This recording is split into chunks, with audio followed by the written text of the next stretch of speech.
और देखिए एक और बड़ी खबर, तनाव के बीच ईरान के सर्वोच्च नेता आयतुल्लाह खामेनी का बहुत बड़ा बयान। ईरानी सशस्त्र बलों को मजबूत करना जरूरी है।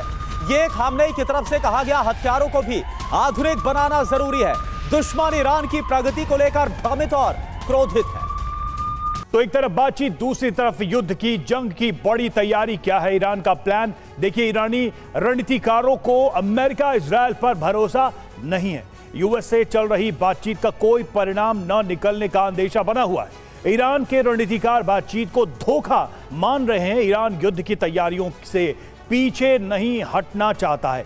ईरानी सेना के अफसरों को दिए गए हैं टास्क वापस नहीं लिए गए उनके, और हूती हमास जैसे प्रॉक्सी संगठनों को ईरान की मदद जारी है। देखिए, एक्सियोस के सोर्सेज से ये बड़ी जानकारी सामने आ रही है। तो ऐसे में सवाल ये है कि ईरान की जो ये तैयारी है वो क्या वाकई में ये मान के चला जाए कि युद्ध को निश्चित मान के ये तैयारी चल रही है? करेंगे इस पर विस्तार से चर्चा। यही समझना चाहेंगे कि ईरान की इन जंगी तैयारियों को किस तरह से देखा जाए। बिल्कुल, देखिए, ईरान को ये पता है कि ये जंग तो होकर रहेगी, बातचीत हो रही है, लेकिन बातचीत का कोई नतीजा निकलेगा नहीं।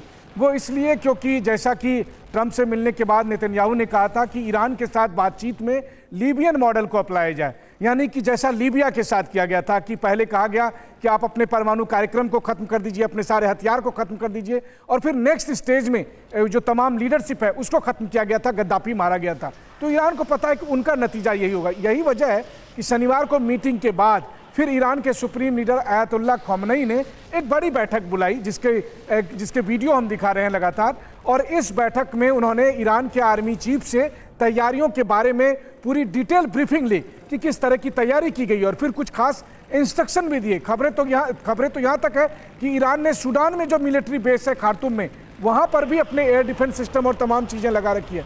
यानी दोनों पक्षों की तरफ से घेराबंदी जारी है। बस सवाल यह है कि ब्लिंक किधर से होता है, और वो बहुत ज़्यादा समय नहीं बल्कि अगले कुछ दिनों में इसमें से दोनों पक्ष में से कोई एक पक्ष अटैक कर सकता है, और जिसके बाद ये युद्ध शुरू हो जाएगा।